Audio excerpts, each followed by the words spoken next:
सानिया एक 13 साल की 8वीं क्लास में पढ़ने वाली लड़की है जिसे नई नई चीजों के बारे में जानना पसंद है।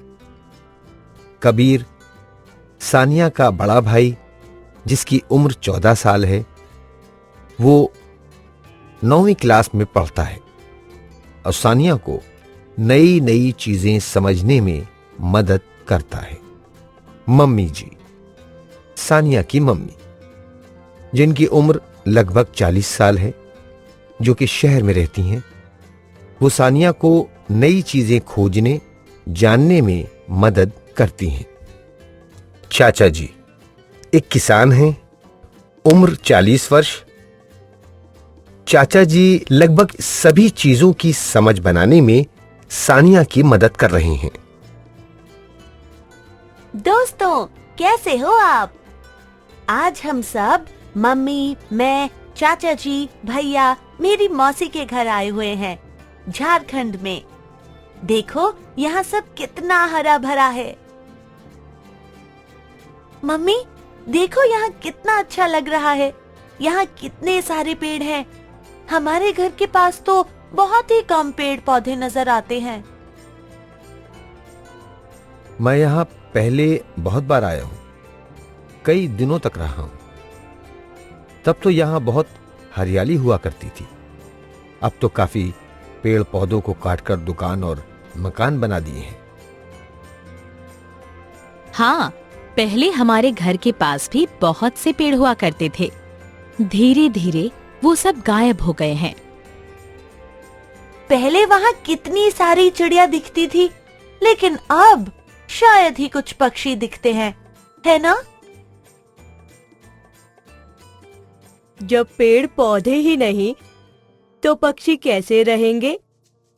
चाचा जी के गांव में पेड़ पौधे हैं, तो वहाँ इतने पक्षी भी दिखते हैं। मुझे डर है, अगर यहाँ भी इसी तरह पेड़ों को काटते रहे तो कहीं यहाँ के जंगल पूरी तरह बर्बाद न हो जाएं।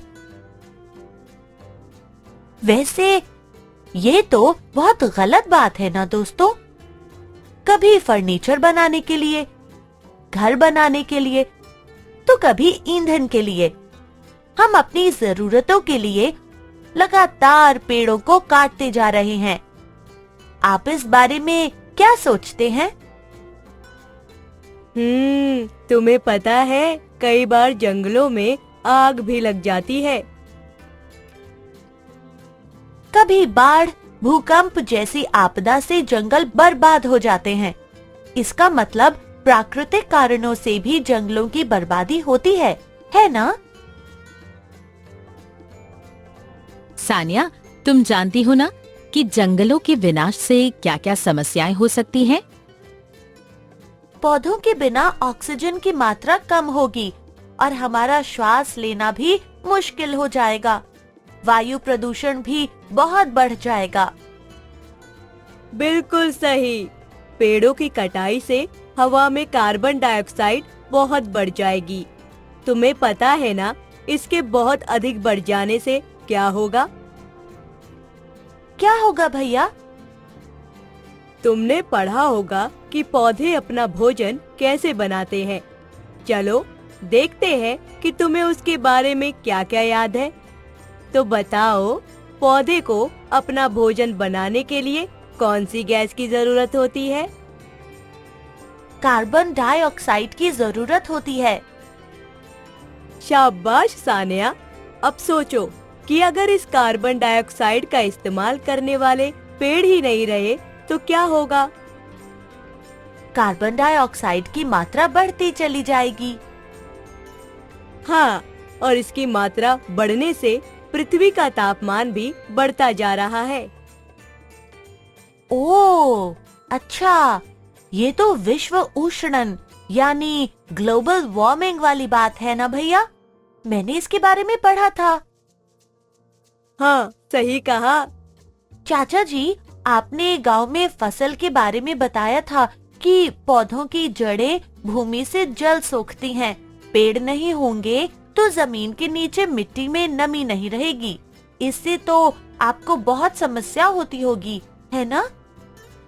बिल्कुल, इससे मिट्टी का उपजाऊपन खत्म हो जाता है क्योंकि भूमि में जल बहुत ही कम हो जाता है। आओ मैं तुम्हें दिखाता हूं। यह है मिट्टी, इसमें कोई पेड़ पौधा नहीं। ये इस मिट्टी में ये पौधे लगे हैं। अब तुम दोनों बारी बारी से तेजी से पानी डालकर देखो क्या होता है।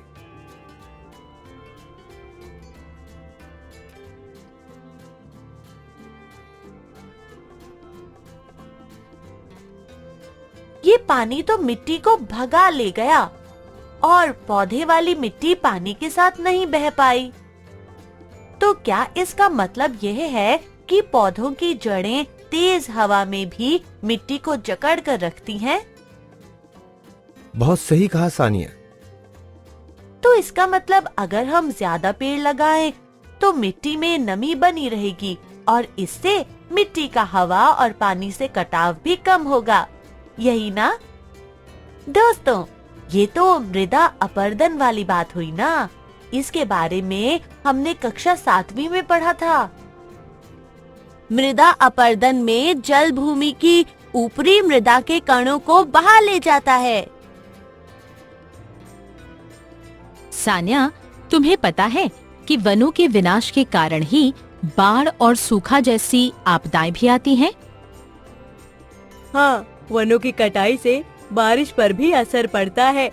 बारिश में कमी होती है। वनों के कटाई से एक ओर जहाँ वर्षा में कमी आती है तो दूसरी ओर बाढ़ आती है। यह कैसे संभव हो सकता है? दोस्तों, क्या इसका संबंध भी मिट्टी का जल सोखने की शक्ति से हो सकता है? आप इस बारे में क्या सोचते हैं? क्या सोच रही हो सानिया? मैं सोच रही हूँ कि जंगलों का विनाश इतनी बड़ी समस्या है, तो हमें इसके कुछ हल ढूंढने चाहिए। तो क्या सोचा तुमने? हम घरों में लकड़ी से बनी चीजों का उपयोग कम कर सकते हैं। क्यों दोस्तों, आपको क्या लगता है? क्या हम लकड़ी की बजाय किसी और चीज से बने दरवाजों या फर्नीचर का इस्तेमाल कर सकते हैं? जैसे कृत्रिम प्लास्टिक, लोहे का दरवाजा और लोहे की खिड़की और एल्युमिनियम का दरवाजा, प्लास्टिक की कुर्सी और सीमेंट की बेंच।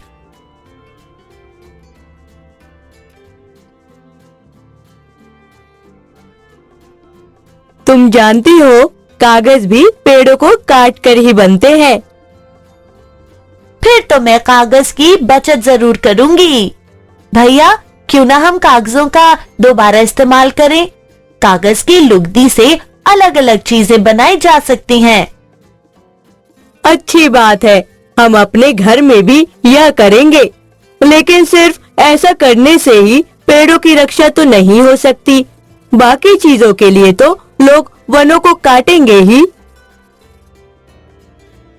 इसका तो एक ही हल हो सकता है कि हम जितने पेड़ों को काटते हैं उससे अधिक नए पेड़ों को लगाते रहें। आप क्या सोचते हैं भैया? तुम्हारी बात बिल्कुल सही है। हम इन बातों का ध्यान रख सकते हैं। हमें भी अपने घरों के पास पेड़ लगाना चाहिए।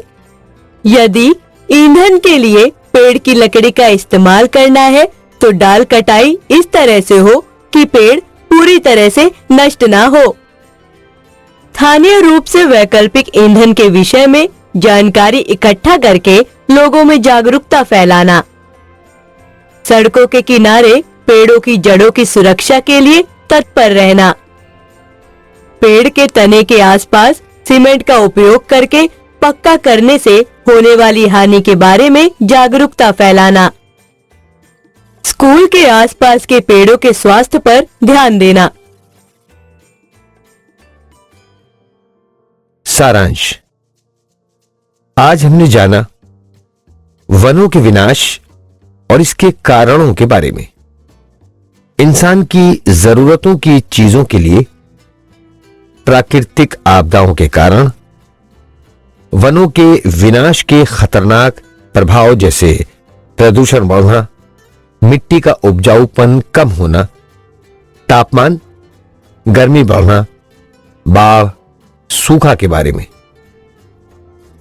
वनों की सुरक्षा के उपाय जैसे कागज, लकड़ी का दोबारा प्रयोग करना, दोबारा नए वृक्ष लगाना। तो दोस्तों, आपको हमारा वीडियो कैसा लगा?